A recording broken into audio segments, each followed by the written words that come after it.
minta untuk tes DNA untuk membuktikan padahal sebelumnya sudah tes DNA, Bang? Ya. Ya, saya sebetulnya sangat prihatin ya mengenai perkara tes DNA ini.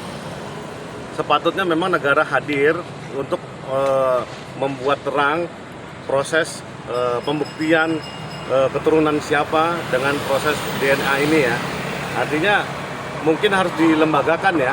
Jadi prosesnya ada prosedural yang jelas. Ketika negara itu hadir untuk membuktikan bahwa seorang anak ini keturunannya siapa, mungkin harus diterbitkan ya setingkat PP atau peraturan pemerintah ataupun modelnya kalau dari Kementerian Kesehatan itu tata caranya, prosedurnya, sehingga bisa dipakai secara legal bahwa ini loh keputusan akhirnya adalah ini, sehingga tidak timbul polemik yang sedemikian kayak sekarang. Ketika orang itu sudah tes DNA tapi dia nggak yakin, nah dia mau tes DNA lagi, mau sampai kapan? Bang, itu artinya seperti apa sih? Bukannya tes DNA sendiri itu sudah akurat ya, 99,9 lah istilahnya gitu ya, Bang? Nah, dikarenakan memang ada kekosongan hukum di sana, itulah yang diambil langkah oleh lawannya Densu ya, itu untuk ini masih bisa nih. Nah, kalau memang ada keraguan di situ, mungkin alangkah baiknya memang tes DNA itu distandarisasikan. Artinya dengan ada aturan yang clear dari pihak pemerintah atau negara itu hadir melalui pemerintah untuk mengatur ini semua supaya tidak terjadi polemik seperti ini lagi. Karena kenapa? Tes DNA yang diambil dari Densu itu yang ngeluarin siapa?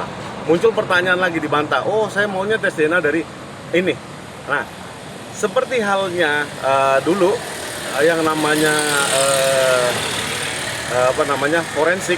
Nah, standarisasinya yang bisa memforensikkan atau yang melaporkan adalah Puslap 4 Polri misalnya. Nah, itu menjadi standar. Makanya kalau memang tes DNA ini standarnya sama dengan hasil lapor, saya pikir sudah tidak mungkin lagi keadaannya berubah dari yang pertama sudah dites bisa berubah hasilnya. Kalau memang sedemikian itu, maka unsur dalam pencemaran nama baik itu sudah terpenuhi. Bang, tapi untuk tes DNA sendiri sebetulnya syaratnya apa aja sih dan seakurat apa sih? Dan mungkin untuk tes DNA ini kan sudah ada, berarti bisa aja dilaporin dengan pencemaran nama baik itu. Betul, yang jelas sampai sekarang masih ada kekosongan hukum di situ. Artinya standarisasi tes DNA itu apa diatur di PP atau di Kepmen atau apalah itu surat edaran atau apapun itu belum ada. Karena tes DNA itu sendiri sebetulnya secara hukum itu adalah pembuktian di mana secara saintifik dibuktikan bahwa ada seorang anak manusia itu merupakan keturunan dari siapa. Mungkin bisa digunakan darahnya, sampel rambutnya, atau sampel bagian-bagian tubuhnya lain untuk digunakan dan dites apakah ada DNA-nya yang sama dengan keturunannya. Kalau menurut Abang sendiri mungkin langkah hukum apa yang bisa diambil soal Densu untuk menjebloskan wanita ini gitu sebagai hukuman jera gitu, Bang? Karena memang kalau namanya kita ada selalu dua sisi cerita ya di dalam sebuah peristiwa. Di satu sisi wanita ini ingin mencoba berjuang memperjuangkan anaknya bahwa ini loh keturunannya si ini gitu loh. Nah, gitu itu nggak salah. Cuman memang ya saya cermati memang ada kekosongan hukum mengenai tes DNA itu sendiri, prosedurnya. Jadi prosedurnya itu seperti halnya kayak misalnya cara untuk membuktikan kalau kemarin sistemnya si Macica Mukhtar ya lawan dulu untuk membuktikan anaknya bahwa anak di luar nikah itu bisa menjadi ahli waris ya kan sudah diperjuangkan sampai Mahkamah Agung dan menjadi jurisprudensi.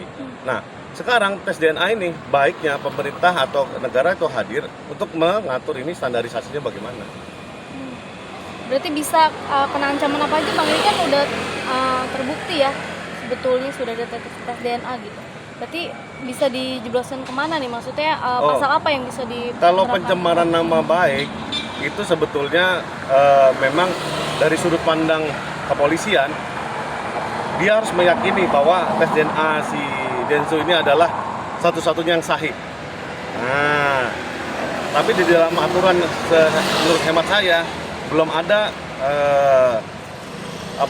standarisasi untuk menentukan yang sahih itu model tes DNA yang seperti apa atau hasil dari mana. Itu yang pertama. Yang kedua, jika memang kepolisian itu yakin bahwa memang si lawannya Densu ini siapa namanya?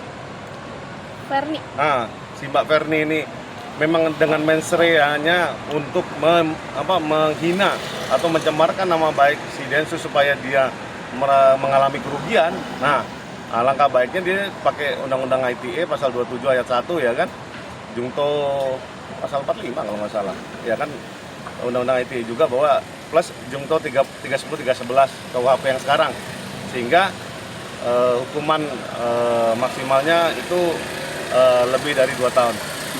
Bang, ini kan juga mau tes DNA. Menurut abang maksudnya lebih baik dilakukan nggak sih misalnya yang kedua kalinya, tapi untuk yang terakhir gitu bang? Kalau menurut saya, karena tes DNA itu nggak murah ya, nggak murah, ratusan juta, seingat saya ya, ratusan juta. Baiknya memang harus disepakati dulu dengan si Ferni. Menurut saya kalau baiknya ya, ditanya, lu maunya gimana nih, modelnya apa, supaya clear nih. Artinya di hitam atas putih, hasil dari mediasi, ini tekniknya begini, disepakati bahwa kalau misalnya dites lagi, ini udah final, nggak ada lagi gejolak lagi. Nah, itu menurut saya jauh lebih indah lah. Tapi kan ini kan udah dua kubu berseberangan. Nah, saya pikir kalau Denny Sumargo menolak, itu hak dia. Tapi justru Densunya yang mau membuktikan. Oh, mau coba lagi? Oh, saya dukung Densu. Yang paling penting Densu ini tadi bilang ke si Ferninya ini, supaya lu maunya gimana tekniknya, apa yang mau dites, rambutnya kek, kukunya, air liurnya, atau apapun, darahnya boleh. Tapi dengan catatan terakhir kali ya bang? Betul, harus terakhir. Karena kenapa? Ini presiden nggak baik gitu loh. Kalau tes DNA tuh dipikirnya kayak ini, tes PCR. Emangnya murah. Oke. Siap, terima kasih ya Bangku.